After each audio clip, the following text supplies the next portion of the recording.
My name is Rachel Kleinfeld. I'm the CEO of the Truman National Security Project. We recruit, train, and position progressives on national security. And I'm here with Bob Dreyfuss. Bob, do you want to introduce yourself? Yes, I will. I'm the CEO of Nothing. I'm an independent journalist. We used to call that freelance before the more sophisticated term came into play. And I write a lot for The Nation and Rolling Stone and a bunch of other folks. And mostly I do foreign policy. So I guess that's why I'm your opposite number today. Well, I'm sure everybody here has read many of your pieces. I know I have. So thrilled to be here with you.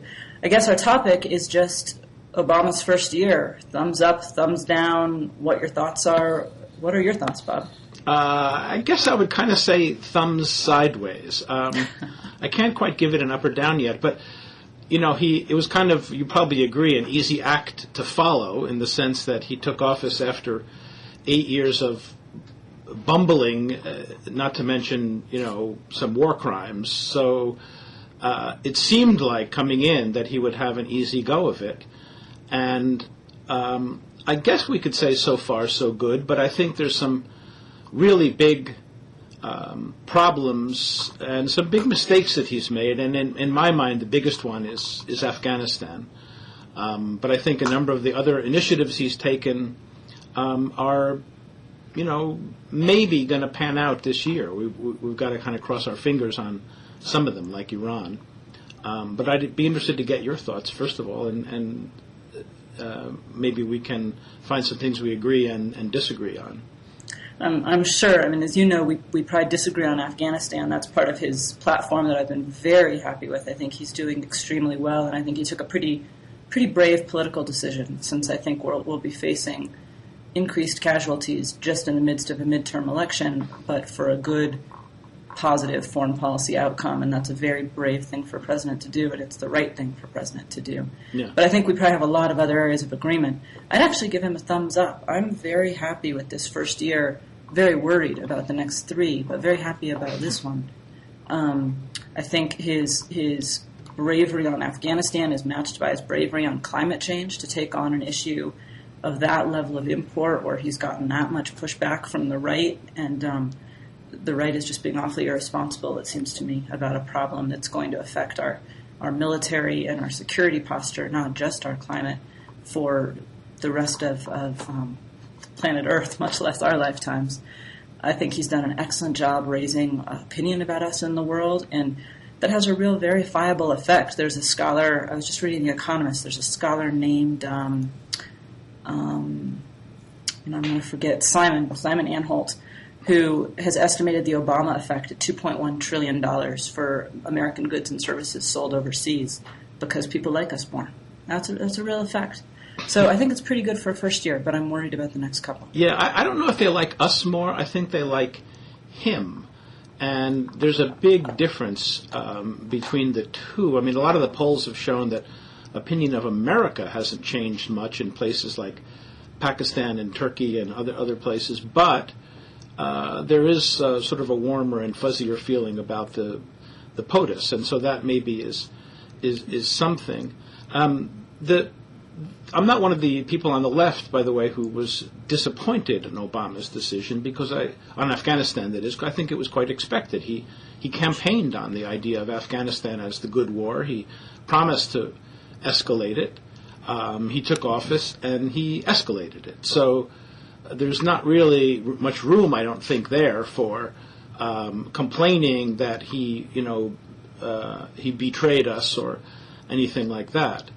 And I do think on some of the other things that he promised, like the opening to Iran, I think that's going about as well as it could be, given the tumultuous elections in the summer. I think his reset with Russia is going about as well as it could have gone, and that includes the arms control agreements that he's trying to put together and the efforts to reduce nuclear weapons on both sides. I think their approach toward China with a sort of an even keel emphasis and not harping on human rights, but not, caving into the Chinese, I think that's going fairly well.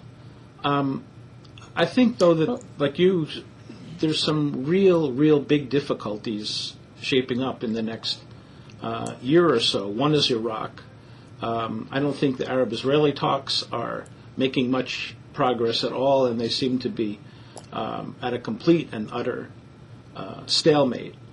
And I think that his Afghanistan policy is going to bite him in the butt when push comes to shove, because he set a deadline for, as you know, which we can talk about, for getting out, beginning in July of next year, which is not that far away, and it comes not too many months after the last of the additional 30,000 troops is supposed to get there. So I think, he's saddled with an unwinnable war over there, and I don't think it's going to go well. Well, let's get into Afghanistan a little bit. I know the media likes controversy, so we should give them some. Yeah. The 18-month deadline was very controversial because a lot of people thought he was playing politics or pandering to his base. But in fact, when you look at the numbers, 18 months is about all we have left in terms of troops in our Army and our Marines, who are the troops largely going over there, before we just have a breakdown of our military system. So George Bush really hollowed out our force by sending them over to Iraq and then sending so many to Afghanistan and then pouring more into Iraq. And the result of that over the last 7 years since we started with Afghanistan has been a force that has had no what's called dwell time. They've had no time at home, and they've had very little time to train. It's supposed to be a 1-to-3 ratio, 1 deployment overseas, 1 unit of time to 1 unit of dwell time at home and 1 unit of training time. And that whole tempo has gotten really disturbed. So the 18-month timeline actually has quite a bit to do with what we can actually sustain as a nation before we start harming our military. You get that from General Casey and so on. So I think he's hamstrung, and that's Bush's fault. Bush was the one who put us into 2 wars, one of which we didn't need to be in. So we're working in parameters. Within those parameters, he's drawing down as fast as he can in Iraq in order to get troops over to Afghanistan. But it really is the same troops. It's the same troops being sent over, and there's a problem with that long term. Well, that's one part of it, is the strain on our forces, but I really think that's a secondary issue. The real issue in Afghanistan is if we had unlimited forces. Do we have the political will to deploy them and pay for them?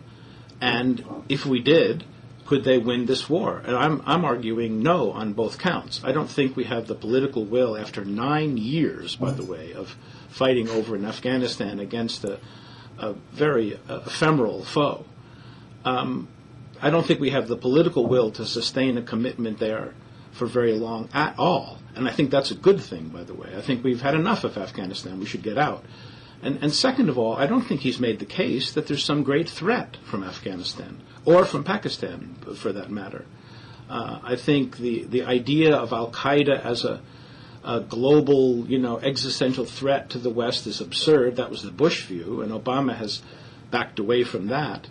But even so, okay, so there's a few of these guys who can plot against us, but as has been pointed out, and as we've learned lately, they can do so from Yemen or from London, for that matter. So the idea that we have to have 100,000 troops fighting the Taliban, which did not ever attack us, and which is not the same as al-Qaeda, in a way that every troop we add maybe creates 5 more people to fight us, I think is a terrible, terrible strategy. And so my problem is not the strain on our forces.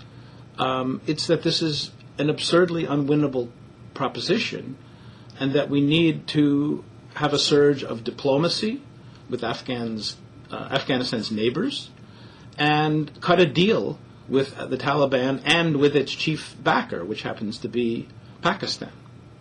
Boy, Bob, you've thrown a lot out there, so let me try to take it in turn, but that's the weirdest progressive idea I've ever heard. I mean, you say you're a progressive, you're right for the nation, Mother Jones, but you don't care about the human rights of Afghanistan. You say cut a deal with the Taliban that stones homosexuals and marries off 8-year-old girls.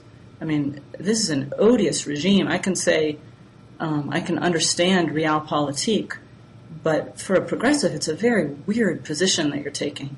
No, I don't let me think take it's some of weird. your points in turn here. We're allied with Saudi Arabia, which is odious as well, and it's part of why I care so much about changing our energy posture. I think that changing our energy posture is a core part of being less allied with a country who is an equally odious regime. I quite agree. Okay, I agree, but look, I mean, we can't make human rights. Don't make a right here. We cannot make human rights the core of our foreign policy. And I disagree with you on the threat from the Taliban. Look, there's a couple of things here. First, Al-Qaeda is not the Taliban. The Taliban are a local Pashtun group. They've been around for over 100 years. It's a tribal entity. The problem with the Taliban is that they host Al-Qaeda. The problem we face is Al-Qaeda. Now, this is an organization. It's an organization like a nonprofit. They have friends in different countries. They happen to be particularly culturally akin to Afghanistan and Yemen. Yemen because they come from there. Afghanistan because they've lived there and they've built their whole organization there for over a decade now, almost a decade and a half. So they have a lot of friends, they have a lot of ties. It's like the World Wildlife Fund or the Sierra Club or the Heritage Foundation, any sort of nonprofit. They've built up an infrastructure. It costs them a lot to move that infrastructure. They've built up a lot of local ability and affinity. So that's why Afghanistan's important. They have training camps there, in Pakistan as well. The border is very porous, so you have to talk about it as Afghanistan and Pakistan. Yeah, but Rachel, now, are they an existential threat? It's much more than training camps in Pakistan. This is a movement that was invented by Pakistan. It was commanded by Pakistan. Well, it was largely invented by the U.S. Let's be honest here. We funded a huge amount of bin Laden's early work. That is not true. The jihad in the 1980s bears only a tangential relationship to the Taliban per se. The Taliban was created by Pakistan. I'm not talking about the Taliban. I'm talking about Al-Qaeda. The Taliban are a local tribe. They've been in the Pakistan-Afghan area for over 100 years. The Talib is the name of a part of a Pashtun grouping. So I'm not talking about the Taliban. They're local. That's not true. There's nothing organic about the Taliban to Afghanistan. I'm not sure what your foreign policy background is, Bob, but the Talib have been in that area for 100 years. There's no point debating a fact like that. Well, okay, the Talib is a different concept. The Taliban are from the Talib. It's a local tribe. I understand, but the Taliban is an organization which has there are many organizations. There's over 100 Taliban groups. There's also many different insurgents within Afghanistan. You've got Uzbeks and the IMU, which is another terrorist group in Afghanistan. The Taliban are just friendly. It's like the right-wing teabaggers are friendly to the Heritage Foundation. It's that sort of a relationship with Al-Qaeda. Al-Qaeda is our problem. They're the international terrorist group that struck us on 9/11. Okay, but my point is that the Taliban is ideological in the sense that the people who are adherents to the Taliban have an ideological affinity to a certain type of Islamic fundamentalism which has been used by Pakistan for decades as a tool of its foreign policy vis-a-vis Afghanistan and Kashmir. And the Pashtuns, which are a tribal and ethnic segment of Afghanistan, are increasingly drawn to the Taliban because they see the ethnic makeup of the Afghan government and the presence of the non-Pashtun minority groups like the Northern Alliance in the Afghan government as a threat to their political and economic well-being. So you have a kind of an attraction between the Taliban ideological types and the Pashtun nationalists and tribal, village types who are being drawn together to fight the United States. And sure, I'll give you that, but the Pashtun are only a small percentage of all of Afghanistan, and no, that's not small at all. They're about 40%. Well, and the Pashtun that side with the Taliban are small. There was a poll taken just last month in 34 provinces of Afghanistan. Yes, of course. That say that 90% of Afghans are against the Taliban. 90%. Yeah, and if we keep... That's a very high percentage. And they also say about America, 83% are glad we're there. Glad we came in the first place.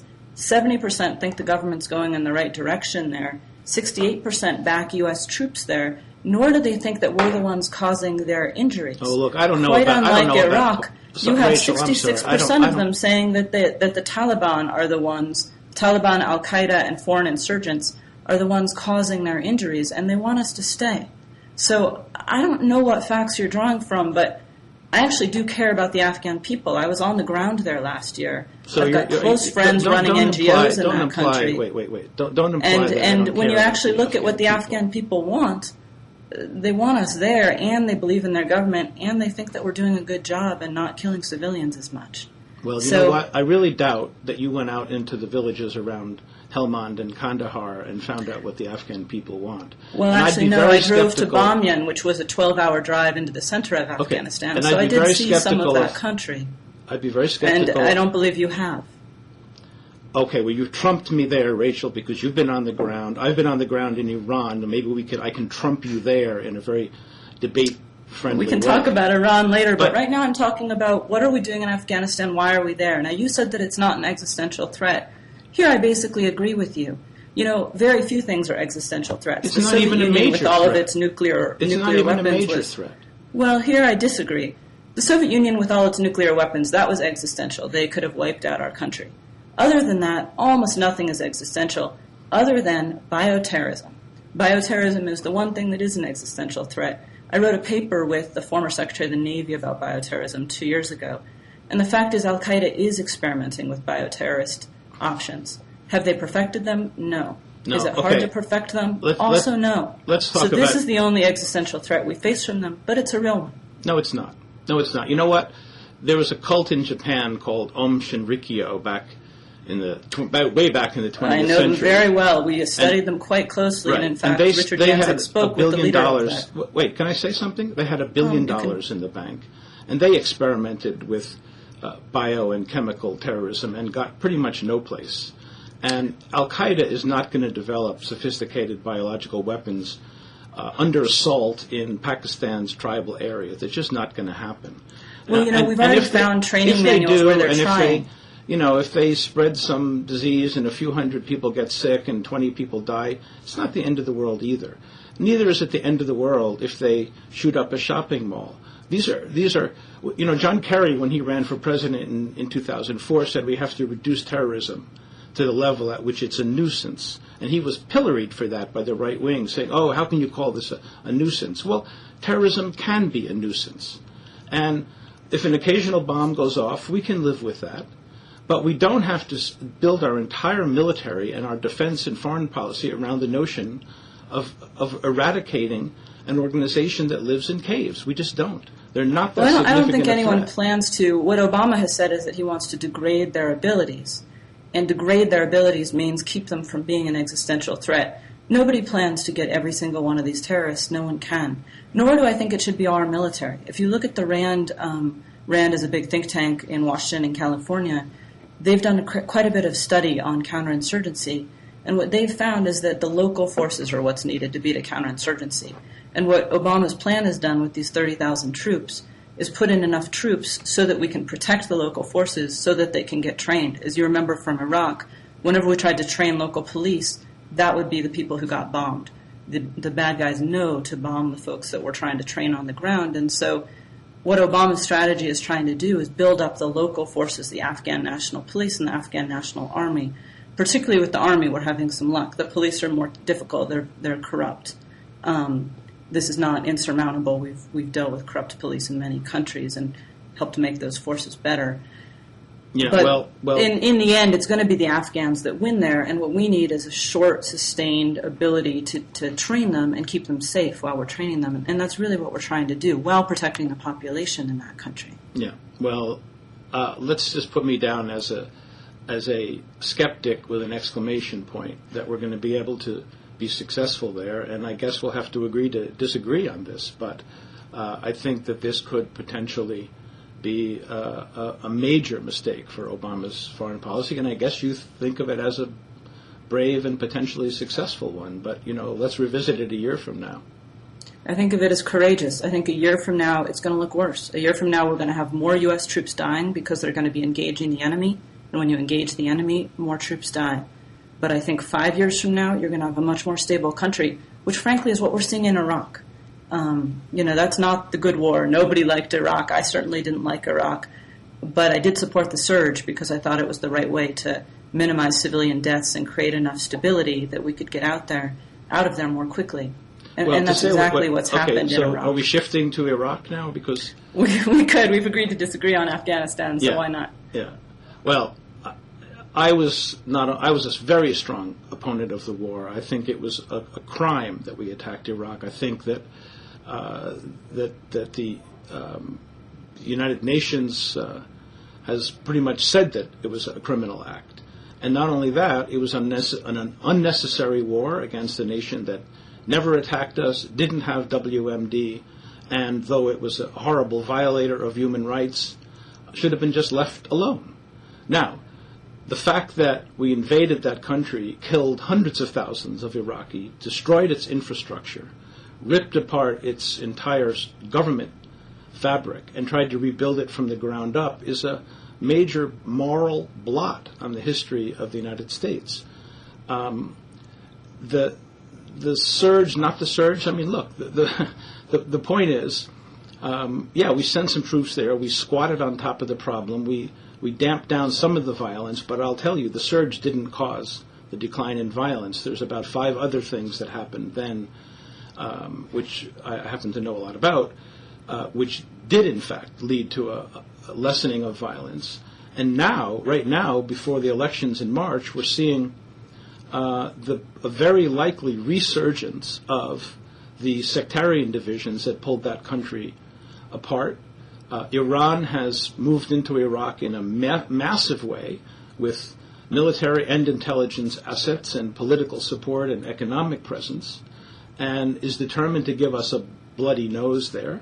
And other of Iraq's neighbors are probably going to move in response if this thing starts to spiral out of control. So I'm very worried that Iraq could move back, if not toward civil war, toward a very high level of sectarian and political violence, whether or not these elections in March actually happen. So I think the legacy of the Bush administration, which Obama has inherited, unfortunately, is that Iraq is far from a democracy, far from a peaceful place, but still an extremely divided and violent society, which could be easily pulled apart again. Well, look, we certainly agree on the Iraq War. I can't say that I was as opposed as I probably should have been, but I certainly was after it started, and it was the wrong war. It was the wrong reason. We didn't have a reason to be there, all the things that you mentioned. So we certainly agree on that. On the surge itself, I think an awful lot of folks conflate, well, I hated the war, so I have to hate the surge. And that's just silly. If you hate the war, you want to get out of it. And if you want to get out of it, you have to take more responsibility for the wrong that we did. Then you have to figure out how to get out. And I think the reality is that you're right. Many things contributed to our being able to leave that country more peaceful. And the numbers on the greater peace there are astounding. I mean, that country is less of a war zone than Mexico is right now. So let's be clear about just what a huge accomplishment that's been.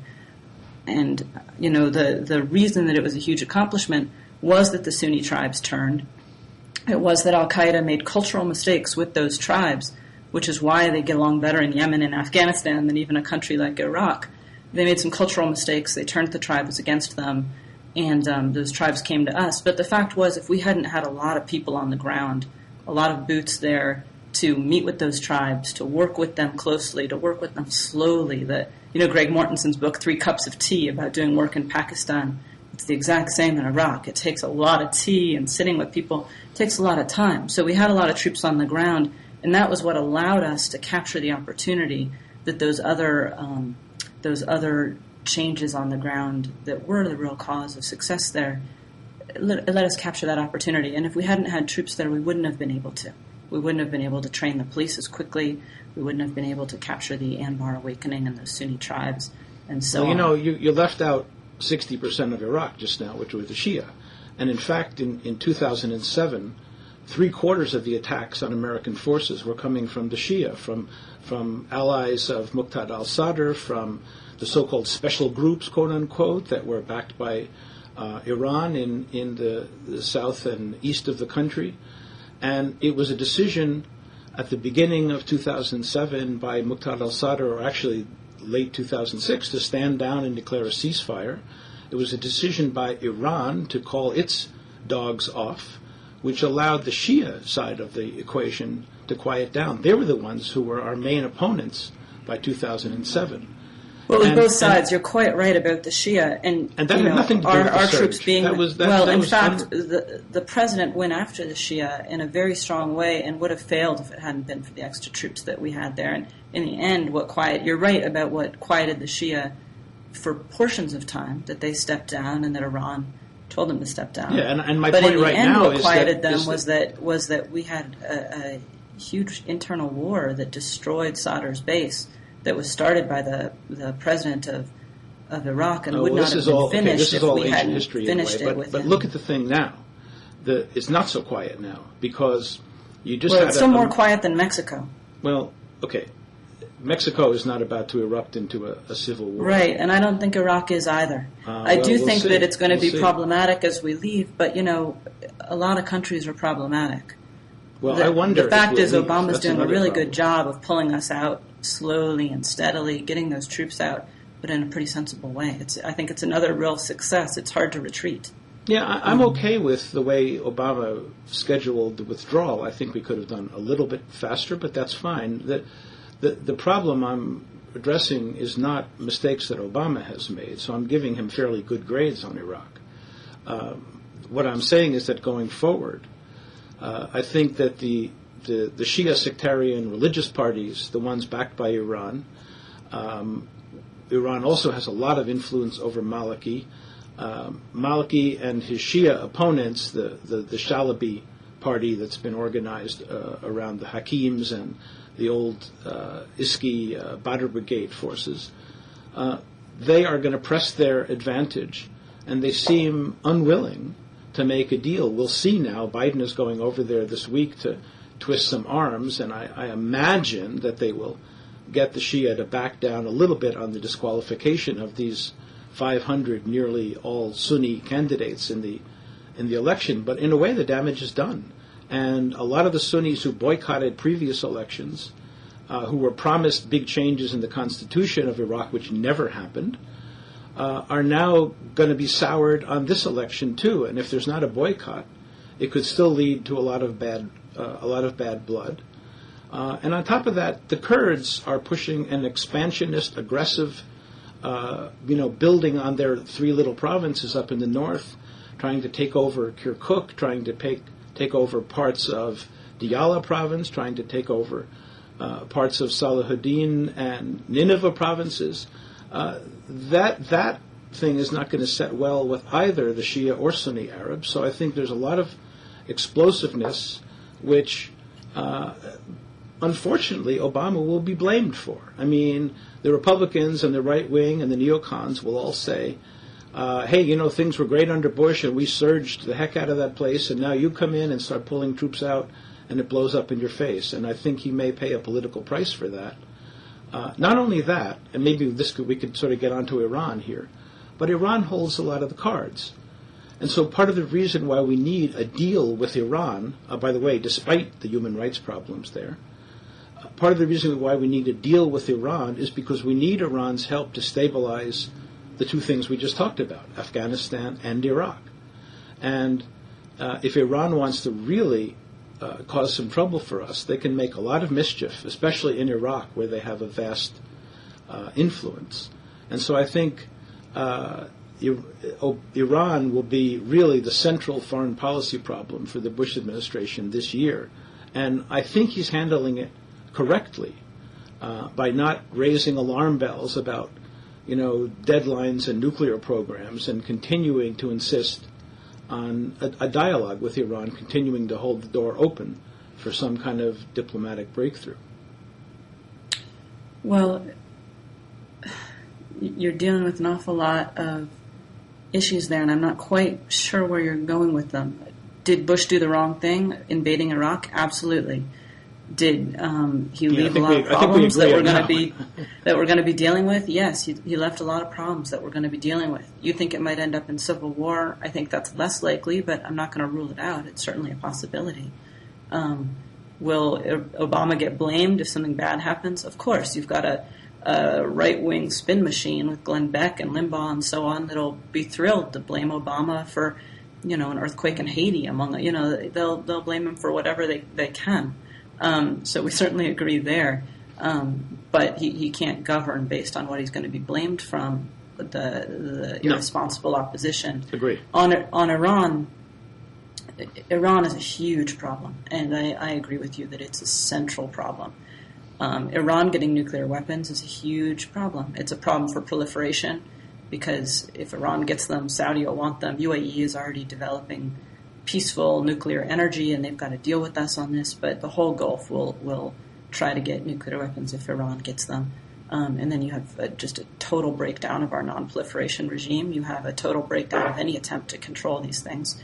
And Iran is crazy enough that, not all of them, but it's a very opaque system. It's a very difficult system to figure out what they're going to do, and that'll scare Israel to death. And so it's a problem.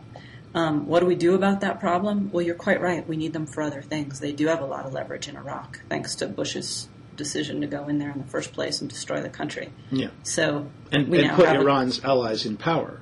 Exactly. So Iran has us over a barrel in Iraq, especially as long as we have troops there. As we pull out our troops, it's less of a worry. But Iran has that on us. It's hard to negotiate from a position of weakness. I think Obama's been right to have an open arm and an open hand to them. But the reason I think he's been right is not that I think we're going to get success with that. There's no reason for them to give us success. I think he's been right because it'll show the world that they're the obstructionists and not us. It'll show Russia and China that they're the ones, that Iran are the ones causing problems. And there's no way we can succeed in Iran without Russia and China on our side, because China props up that whole country with its oil purchases, and Russia's actually been helping them with their civilian nuclear program for nuclear energy. So unless we can get those two countries to think of Iran as a greater threat than the U.S., we can't solve the nuclear problem, and Obama's open hand is the only way to get those two countries to come on board. But I can't say I think it's going to be successful. You can't negotiate from weakness, and thanks to Bush, that's where we are right now. Well, here's the reality with Iran, though. We can't bomb them into giving up their nuclear program. You're absolutely right. You're absolutely right. Would be unthinkable and catastrophic. And by You're the way, absolutely right. They've buried their program. We don't know where they all are. They have hundreds of sites as far as we can tell. Okay, so the There's military, no way we agree that the military option. stuff is not an option. Yeah. Now, the second part of it is we may not be able to negotiate them to give it up either.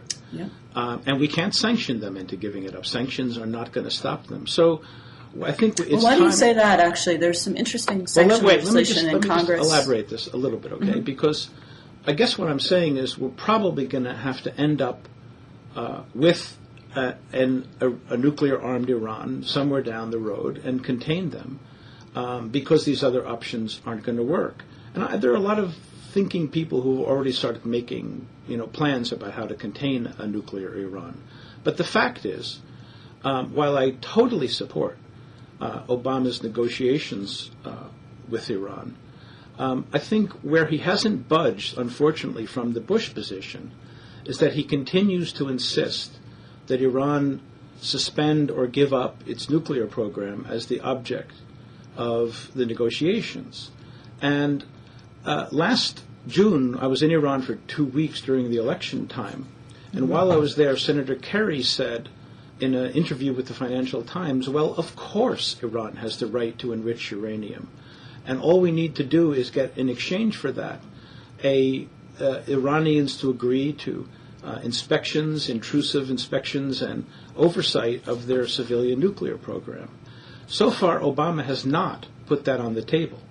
As far as we know, even privately, in discussions with Iran, behind the scenes, he hasn't said, yeah, you guys can enrich nuclear uranium, and all we want you to do is have sign all these additional protocols and agree to the inspections that the international community wants, and you can have it. And that's the solution. That's where most of the diplomats, people like Tom Pickering and all the people who've had, track 2 discussions with Iran over the past 3 or 4 years have come to the same conclusion, that only an agreement to allow Iran to enrich uranium on its soil with intrusive inspections is going to work. And the Bush administration view was, we're not going to talk to you until you suspend. Obama's view is, yeah, we'll talk to you, but we still want you to suspend. I don't think either one of those is going to work. It's just not going to happen. So we need to acknowledge that Iran has the right to enrich uranium and get on with it. Well, Bob, of course Iran has the right to enrich uranium, and they know that. They're part of the IAEA, the international accords that govern peaceful nuclear weapons. And right. And every country that's a part of that has the right to enrich uranium or make nuclear energy, whether they use uranium or plutonium. So, of course, they have the right. We don't have to tell them they have that right because they have it as a member of the IAEA, and that organization has the right to inspections, which have been more problematic in Iran. So I've talked to Tom Pickering, and I know about the Track 2 discussions that are going on. I haven't been to Iran. I do know that the nuclear weapons program is extremely popular in Iran, even among people who are very pro-U.S. There's a pride issue here. It's a pride issue. We're a first-rate country. We should have nukes. China has nukes. Pakistan has nukes. Why shouldn't we? So it's a very difficult issue because it's not simply about having them as weapons. It's about the pride of wanting to be seen as a first-rate country. Even North Korea has nuclear weapons, after all. That's a very problematic issue to get around. I agree that any smart country plans for the worst, but you don't try to ensure it. So, of course, we should be planning to contain Iran with nuclear weapons, but we want to do everything we can to keep them from having nuclear weapons. That's different than nuclear energy, of course. There's been a lot of intelligent options put on the table, from letting Iran enrich their own, which they're able to do and they're allowed to do, to having China or Russia do enrichment, or having a nuclear fuel bank so that they wouldn't have to enrich on their soil. Mm-hmm. Lots of creative options are being offered, and I think the diplomacy is worthwhile. I just think that because of the pride issue, it's going to be tough. I also think that there might be some worth to sanctions. We've seen smart sanctions, which the Obama administration has really pioneered, have some work. Those are the sanctions, just for our viewing public, that are very, very targeted. So it's smart sanctions are targeted at the leaders of the regime. They get at corrupt bank accounts. They tell those leaders that they can't send their kids to Harvard or other fancy schools in different countries because they're very targeted at those leaders. Those sanctions actually, unlike the sanctions that harm the whole population, might have some worth. There are also some sanctions that Congress has just legislated about cutting off oil supplies. And Iran... Which is insane, by the way, insane. Well, I actually think they're pretty interesting. You know, Iran is obviously an oil producer, but because they have very little refining capacity, they can't bring oil in without having it refined. And putting some pressure economically on that country is not crazy. I haven't looked at it in detail. I don't know the issue in detail, but I think it's another creative option. No, it's not. In fact, it would lead to a Cuban Missile Crisis style problem if the United States tries to cut off Iran's supply of refined petroleum, including gasoline, because it would mean really inspecting ships tankers carrying those. Well, hopefully it wouldn't lead to that. I agree that's a problem. Hopefully it would lead to deals with the companies that do the supplying. Those are companies that also supply us. So it's us talking to Total and companies like that. It's not us inspecting ships. No, but all it would mean is that it would drive Iran into the arms of China, Russia, Venezuela, and other countries, by the way, such as Turkey and India, who wouldn't touch oil and gas sanctions with a 10-foot pole. And most of Iran's oil comes through Dubai, through the United Arab Emirates. They won't touch it with a 10-foot pole either. Well, and we do have some leverage over Dubai and UAE. They don't want to do it, but we certainly, they're allies of ours. We supply their air force. No, they're not going to go along with this. And I spent 2 weeks in China in November, and I talked with a lot of very important Chinese officials and analysts at think tanks. And the view in China is absolutely unanimous that they will never go along with significant sanctions on Iran. They don't care about these little, dopey sanctions that the UNSC is. We've already gone through 3 rounds of those at the UNSC, and they've gotten no place through the UN Security Council. And maybe there'll even be a 4th round there. I don't know, but I think the Chinese won't buy it. I don't think the Russians will buy it either. And maybe there's a few additional things that the U.S. could do, but let's get real here. however those work, it's not going to dissuade Iran from going ahead on something you just said is, very prideful to them. Well, Bob, we're again in a situation where I can't tell where you're going. I think I can't tell what policy you'd like. You're just willing to say, okay, Iran's going to have a nuclear weapon. There's nothing we can do. Let's just plan for it. Well, is that sort of what you're thinking?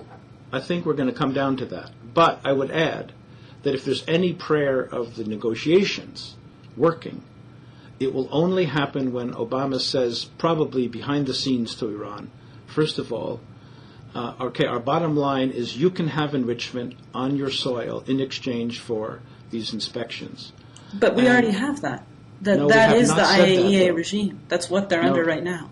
No, I know, Rachel, but we have not said that. And if you ask the State Department and if you ask the White House, will you agree to an Iranian enrichment program on its soil, they're going to freak out. They do not agree. There already is an Iranian enrichment program on their soil. What's that? There already is an Iranian enrichment. That's why we're worried. There already is a program on their but soil, the whole point so of the negotiation. They won't freak out at the idea. It's already there. What I mean, yes, right. But what I mean is they have not said in public that we will accept an Iranian enrichment program. Well, when you negotiate, you want to keep as many, you want to expand your options in a negotiation so you have as many options on the table as possible.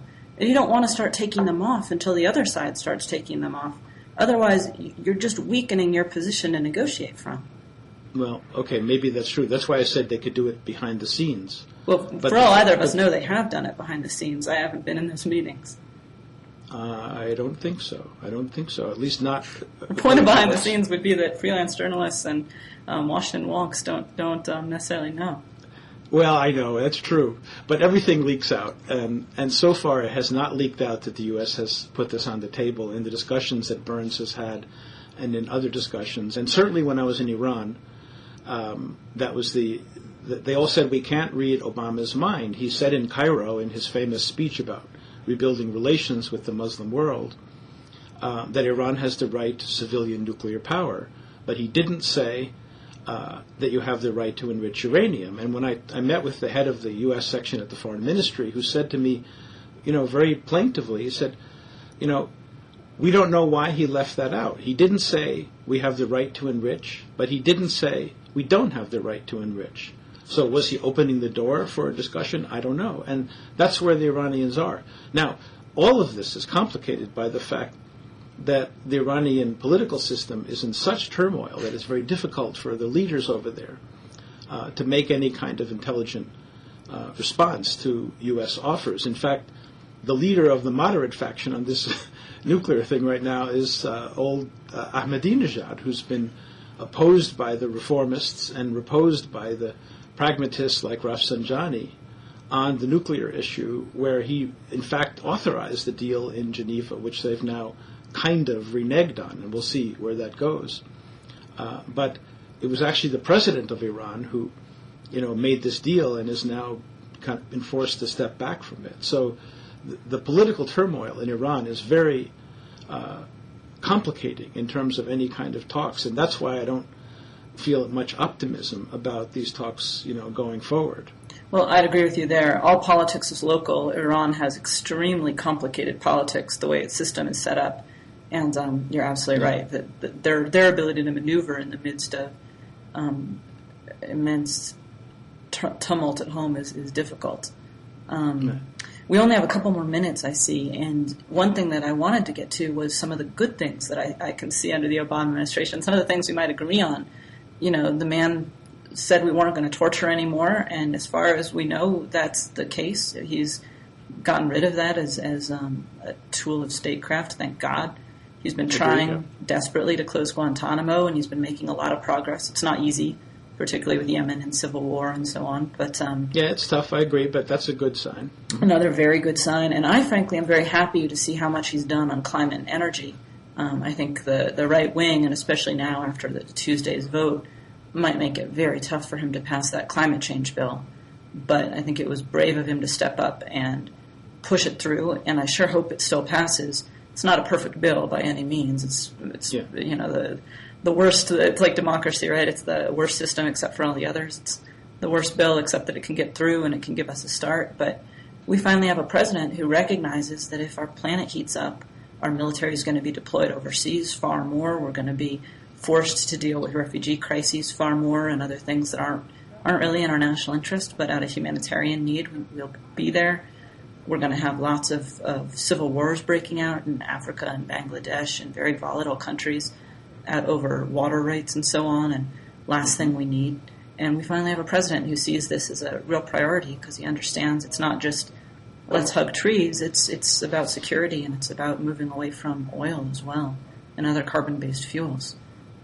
Slowly. So I think that's another real win that we've got, and I hope to God that the Senate is sensible and understands it's in our nation's best interest. Yeah, I think the chances of that climate bill are, vanishingly small at this point. But you never know. We could be surprised. And other things where, I mentioned earlier the whole issue of reset with Russia. I think that's an important thing that has been a major reversal of the Bush administration's problems. And the fact that he is not pushing hard on expanding NATO, for instance, to countries on Russia's periphery, which Senator McCain and some of the neocons and other, even some hardline Democrats have said, oh, yeah, we need to get, this and that country into NATO. These are, the dismantling of the missile defense system in Eastern Europe was, I think, a very important step, which reversed a bungling, moronic thing that Bush tried to do. So I think on all of these areas, while I don't see the need for NATO at all these days, now that the Cold War is over, I do think the idea of further expanding NATO into Asia is a terrible one, and I think it's very good that Obama has moved away from that. Well, we certainly disagree on NATO. I think having a military alliance that can actually act is a positive thing, but this is not really an Obama administration decision or not. No. So we won't necessarily get into it so much here, but on the expansion of NATO. On the expansion of NATO, I agree, but for quite different reasons. And NATO's a military alliance. It only works if one can come to the aid of all. What's the point of adding in a country that will likely pull us into war and can't really do much to help us if we're in one? NATO is not the EU. It's not the Council of Europe. It's not a club to feel good. It's a military alliance. So you have to make sensible decisions on that. I think that in the past some sensible and unsensible decisions have been made about expanding it. I've done a lot of work in Albania. Albania is a great country, but is that a NATO member? I don't know. Maybe it's useful. It's a Muslim country. So I think that there's been a lot of political decisions made, and that's not why you should expand a military alliance. But I quite agree with you about expanding it. For different reasons, we agree on that. Yeah. Well, that's good. So, and by the way, anything you think he did bad on foreign policy?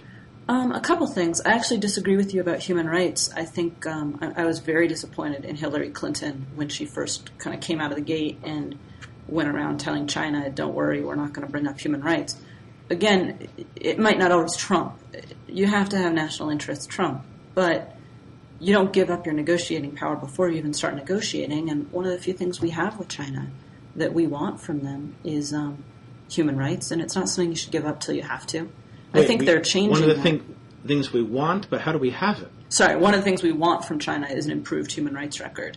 But I want a lot of things for Christmas. I'm not going to get either. Absolutely, but you don't cut back your Christmas list before you ask Santa, right? You go in with what you want, and then you start negotiating from there. So I think to take human rights off the table was a mistake, and I think they're moving away from that. I think they're realizing that. Rachel, they didn't take it off the table. They just didn't want to come out of the box starting with that. Everybody knows that the United States stands for democracy and human rights, we stand more and less in different eras. Nixon not so hot. You get still in all, okay. We can't do much about human rights in China. Well, I think actually Secretary Clinton's new initiative about keeping the internet open and saying that is of the national interest in the United States, that is a fascinating and really smart proposal on human rights. that we can do something about. And given how the Iranian students organize and how Chinese dissidents organize, that's a pretty neat way of saying we care about this issue and there is something we can do about it because the U.S. happens to have a lot of the servers and so on that govern the Internet. Yeah, I mean, I'm all for that, and we can talk about it. And certainly with Iran and with China and other countries, I think Obama handled the post-election crisis in Iran well. He said that, we want to talk to Iran, but we're really upset about the suppression of the vote there and of democracy and so. But I mean, it's not like we can start supporting Iranian dissident groups or funneling money into opponents of the government. And the same thing goes for China. It would be foolhardy. Well, these are different countries, of course. Iran is very sensitive to foreign influence, and if we'd helped those dissident groups, we would have destroyed them. And thank God President Obama realized that there was nothing worse we could have done than offering help to the dissidents and then having the regime say, aha, you really are funded by foreigners. But and China's they didn't different. Want the help. Oh, no, they didn't want the help for that exact reason. But China's different. We have funded dissident groups in China for years and years. I used to work at the National Endowment for Democracy, so I helped work on some of those grants. They're not, we're not funding violence. We're not funding anything wrong. We're funding human rights groups that document human rights abuse of Tibetans and things like that. But we've done that for a long time. Yeah, but we're playing by the Chinese rules about, their NGOs and about groups that exist in China. We're not supporting illegal groups or, people who are trying to overthrow the government. So, for instance, the Charter 88, the dissident who was just arrested for 11 years.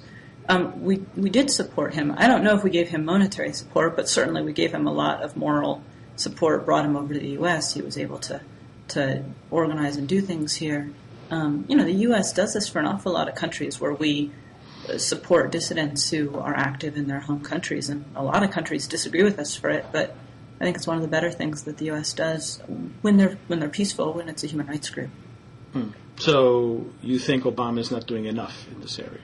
I think there are small things where he could have done a lot more. He could be saying more. He could be helping out more with money, although he did increase the budget now. So I would say it's more of a learning curve. I think they came out of the gate trying to reverse the really overheated rhetoric of the Bush administration, which talked a good game on human rights and then basically destroyed a lot of those groups' ability to work with us. And he wanted to reverse that. I understand why he wanted to do that. He's probably right to have wanted to change that dynamic. But I think he leaned a little too far in the other direction, and now I think he's coming back to a sensible position. So I'm happier now than I was when he first started on that. So can we close with one other thing we didn't talk about, which is really kind of, in a way, central to a lot of this stuff, which is the Arab-Israeli problem? Boy, yeah, we sort of can. That's a tough one. Yeah, I mean, this is a case where, I think the United States has, especially under Bush, was so in bed with Israel. You remember Bush refused to talk to Arafat for a while. He endorsed the Israeli assault on the West Bank. He endorsed the Israeli assault on Lebanon, which was outrageously excessive, killed 1,000 people and destroyed Beirut airport and everything else, and then endorsed the Bush administration, that is, kind of got on board with the attack on Gaza, which was also, I think, outrageous and excessive. And so Obama has tried in some ways to be more even-handed, but I think ultimately it's past time for the United States to start getting tough with Israel and to make the Israelis understand that the West Bank and Gaza are not Israeli territory, never will be Israeli territory. Sharon says we'll never leave the West Bank. I mean, there's all kinds of religious and biblical fanatics in Israel who think that this is, given to the Jews from time immemorial. And I'm waiting for the president to follow through on his Cairo speech and to start pushing harder for the Saudi peace plan and for the Arabs who've said, they've now put all their cards on the table saying, we'll accept Israel permanently in our midst in exchange for the 67 borders with some minor adjustments and the division of Jerusalem. My question to you is, when is the president going to say, yeah, we need to divide Jerusalem and we need to have the 67 borders with minimal adjustments, and we need to have, some financial arrangements in support of the Palestinian right to return? Doesn't mean they can all go back to Israel, but some kind of financial compensation. Everybody knows what a solution is going to look like. Why doesn't the president just say, here's what I think the solution should look like, and start turning the screws on the Israelis a little bit? Sadly, Israel's not our country. I mean, our president is an outsider, just like Saudis are outsiders and Jordan's an outsider. We can't do what we want there, and the politics there are enormously complex right now.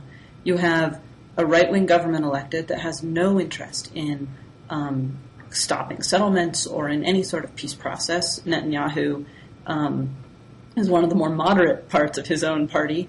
And so you've got a real right-wing elected that doesn't want to move.